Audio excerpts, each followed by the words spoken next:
जय श्री कृष्ण दोस्तों।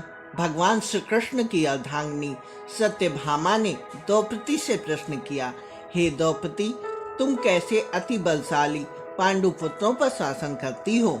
वे कैसे तुम्हारे आज्ञाकारी हैं तथा वे तुमसे कभी कुपित नहीं होते? तुम्हारी इच्छाओं के पालन हेतु सदैव तत्पर रहते हैं। मुझे इसका कारण बतलाओ। द्रौपदी ने उत्तर दिया, हे सत्यभामा, पांडु पुत्रों के प्रति मेरे व्यवहार को सुनो। मैं अपनी इच्छा, वासना तथा अहंकार को वश में कर अति श्रद्धा एवं भक्ति से उनकी सेवा करती हूँ। मैं किसी अहंकार भावना से उनके साथ व्यवहार नहीं करती। मैं बुरा और असत्य भाषण नहीं करती। मेरा हृदय कभी किसी सुंदर युवक, धनवान या आकर्षण पर मोहित नहीं होता। मैं कभी नहीं स्नान करती, खाती अथवा सोती जब तक कि मेरे प्रति स्नान नहीं कर लेते, खा नहीं लेते, सो नहीं जाते, तब तक जब तक कि हमारे समस्त सेवक तथा अनुगामी नहीं स्नान कर लेते, खा लेते अथवा सो जाते। जब कभी भी मेरे पति क्षेत्र में, वन में या नगर से लौटते हैं तो मैं उसी समय उठ जाती हूँ, उनका स्वागत करती हूँ तथा उनका जलपान की व्यवस्था करती हूँ। मैं घर के समान तथा भोजन को सदैव स्वच्छ और क्रम से रखती हूँ। सावधानी से भोजन बनाती हूँ तथा ठीक समय पर परोसती हूँ।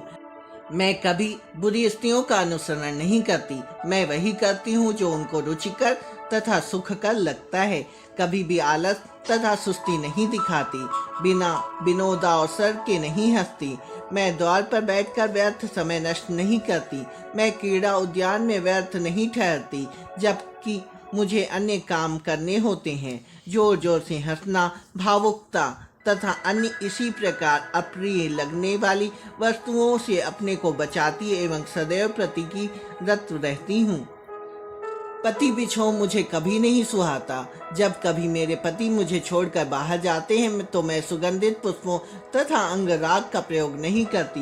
जीवन कठोर तपस्या में बिताती हूँ। मेरी रुचि अरुचि मेरे पति की रुचि अरुचि ही है और उन्हीं की आवश्यकता अनुसार अपना समायोग करती हूँ।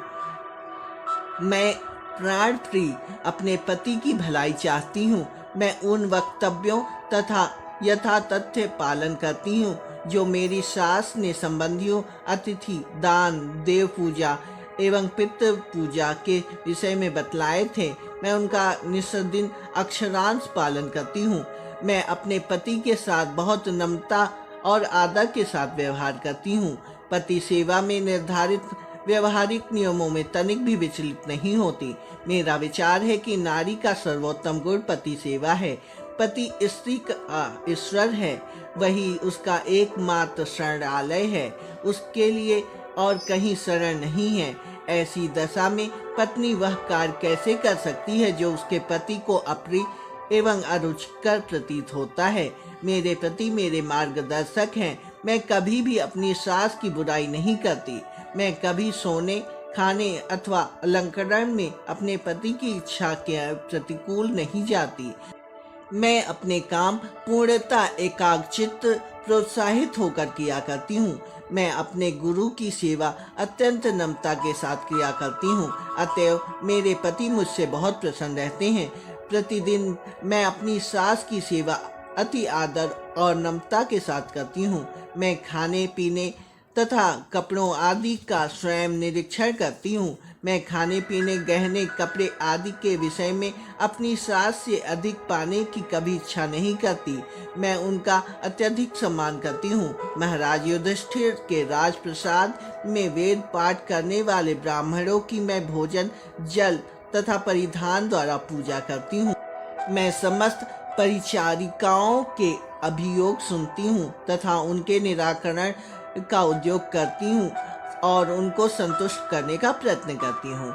मैं अपने पालन योग्य नियमों को बनाती हूँ। मैं अतिथियों की अति भक्ति भाव से सेवा करती हूँ। मैं सर्वप्रथम शय्या से उठती हूँ और सबसे पीछे शयन को जाती हूँ। हे सत्यभामा, यही मेरा व्यवहार और आभास रहा है जिसके कारण मेरे पति आज्ञाकारी हैं। अब मैं तुमको अपने पति को आकर्षित करने का उपाय बतलाती हूँ। संसार में ऐसा कोई भी देवता नहीं है जो पति की बराबरी कर सके। यदि पति तुमसे प्रसन्न है तो तुम्हारे पराक्रम की सीमा नहीं है, और यदि वे अप्रसन्न है तो तुम्हें सब कुछ खो दोगी। तुम अपने पति से परिधान, अलंकार, कीर्ति, यहाँ तक कि अंत में स्वर्ग भी पा सकती हो। जो स्त्री पतिव्रता, प्रेम, परिचित तथा कर्तव्यमयी होती है, उसके निवृत्त सुख का तो एक प्रकार का जन्म सिद्ध अधिकार होता है। उसको कष्ट एवं कठिनाई का यदि सामना करना पड़े तो वे अल्पकालीन तथा मायावी होते हैं। अतएव सदैव प्रेम और भक्ति से कृष्ण की उपासना करो। सेवा के निवृत्त सदैव प्रस्तुत हो। पति के सुख पर ध्यान दो। वह तुम्हारे भक्त बन जाएंगे और सोचेंगे कि मेरी पत्नी मुझसे कितना प्यार करती है, मैं भी उनका अनुगमन करूं। द्वार पर जैसे ही अपने पति की आवाज़ सुनो, खड़ी हो जाओ। उसकी सेवा के लिए प्रसन्न वंदन हो प्रस्तुत हो। जैसे ही वे कक्ष में प्रवेश करें, उनका आसन और पैर धोने की जल दो। जब वह किसी परिचालिका को किसी काम के लिए पुकारे तो तुम स्वयं जाकर उनका काम करो। कृष्ण को अनुभव करने दो कि तुम अंतःकरण से उनकी पूजा करती हो, सदैव अपने पति की भलाई चाहती हो। वही उन्हें खिलाओ जो उन्हें रुचिकर लगे। उनके पास मत उठो बैठो जो तुम्हारे पति से विद्वेष रखते हैं। पति की उपस्थिति में कभी भी उत्तेजित न हो। अपने मन को मौन धारण कर शांति दो। केवल उन्हीं स्त्रियों से मित्रता रखो जो पति भक्त हैं, जो उच्च कुल, पाप शून्य तथा गुणवती और उज्जवल चरित्र वाली हैं। तुमको स्वार्थी तथा बुरे स्वभाव की स्त्रियों से दूर रहने की आवश्यकता है। इस प्रकार का आचरण प्रशंसनीय होता है। यही समृद्धि, प्रसिद्धि तथा सुख का द्वार खोल देता है। अतएव अपने पति से प्रेम करो, विश्वास एवं भक्ति भाव से पूजा करो। तब सत्यभामा ने द्रौपदी को गले से लगा लिया और कहा, ओ पवित्रते, तुम पृथ्वी पर अपने पति के साथ शांति से भोग करोगी। तुम्हारे पुत्र द्वारिका में आनंद से हैं। तुम शुभ चिन्हों से सुशोभित हो। तुम कभी भी अधिक समय तक दुर्भाग्य नहीं भोगोगी। मैं तुम्हारी प्राण प्रेरक वार्ता से अति लाभान्वित हूँ एवं अति बुद्धिवता, उच्च विचारों की खान हो। प्रिय द्रौपदी, तुम सदैव प्रसन्न रहो। यह शब्द कहती हुई सत्यभामा रथ पर बैठ गईं और भगवान के साथ उन्होंने अपने नगर में प्रस्थान किया। एक व्यसनी विलासी नारी सच्ची स्वाधीनता को नहीं समझती। यंत्र तंत्र घूमना, कर्तव्यहीन बनना, मनचाहा सब कुछ करना, सब कुछ खाना पीना, मोटर दौड़ाना अथवा पश्चिम निवासियों का अनुसरण करना स्वतंत्रता नहीं है। सत्यत्व स्त्री का सर्वोत्तम अलंकार है। सत्यत्व की सीमा पार करना, मनुष्य की तरह व्यवहार करने से नारी अपनी कोमलता, बुद्धिमत्ता, प्रताप तथा सुंदरता का नाश करती हैं। स्त्रियां किसी प्रकार भी मनुष्यहीन नहीं हैं। वे उत्कृष्ट व्यक्तित्व रखती हैं। वे स्वभाव से धैर्यवान, सहनशील, भक्तिभाव पूर्ण होती हैं। वे मनुष्य अच्छे गुण रखती हैं। वे मनुष्य अधिक आत्मबल रखती हैं। उनका देवी रूप के समान आदर करना चाहिए, किंतु फिर भी उनको अपने पतियों की आज्ञाकारी बनकर रहना चाहिए।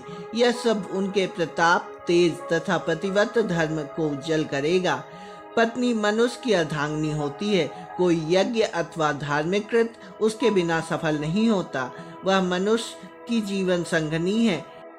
ऐसे उदाहरण मिलते हैं कि जब पत्नी भक्ति और पवित्रता के कारण अपने पति को गुरु मान लेती है। यदि मनुष्य अपनी पत्नी को अपनी दासी हीन मानकर यह सोचता है कि स्त्री केवल भोजन बनाने तथा भोग के लिए है, तो वह अत्यधिक दारुण तथा अक्षम्य अपराध करता है।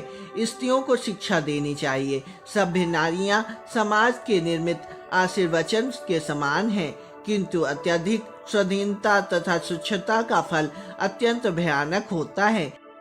यह दैहिक जीवन महत्वपूर्ण है, मध्य मार्ग ही सर्वोत्तम है। किसी वस्तु का अतिक्रमण बुरा होता है। स्त्रियों को गीता, भगवत, रामायण तथा अन्य धार्मिक पवित्र ग्रंथों का ज्ञान होना चाहिए। स्वास्थ्य विज्ञान, गृह चिकित्सा परिचयाक्रम, बाल शिक्षण, आहार, शस्त्र तथा संतान शास्त्र आदि का ज्ञान होना चाहिए। स्त्रियां प्रकृतितः अच्छी माताएं होती हैं। ईश्वरी महान उपक्रम में उनको इतना महान कार्य करना होता है। देवी उपक्रम में यही सोचा गया था, यही ईश्वर इच्छा है। स्त्रियां अपना अलग मनोविज्ञान, विशिष्ट स्वभाव, सामर्थ्य, गुण तथा संस्कार रखती हैं। नारी समाज में अपना अलग क्षेत्र रखती हैं तथा मनुष्य अलग हैं। वे मनुष्य से प्रतियोगिता नहीं कर सकती और न उनको करनी चाहिए। उनको मनुष्य का काम नहीं करना चाहिए। अवश्य वे शिक्षित हों, उनको अपने धार्मिक ग्रंथों का ज्ञान होना चाहिए। माता के कर्तव्य तथा अपनी पुत्रियों की समुचित व्यवस्था करनी चाहिए, यह आवश्यक है। अच्छी माताओं को समाज में पूजनीय स्थान प्रदान किया गया है। अच्छी माताएं सभी से सम्मानित तथा आदर का पात्र होती हैं। समाज में अतुलनीय स्थिति, अपूर्व स्थान तथा पद की अधिकारिणी होती हैं।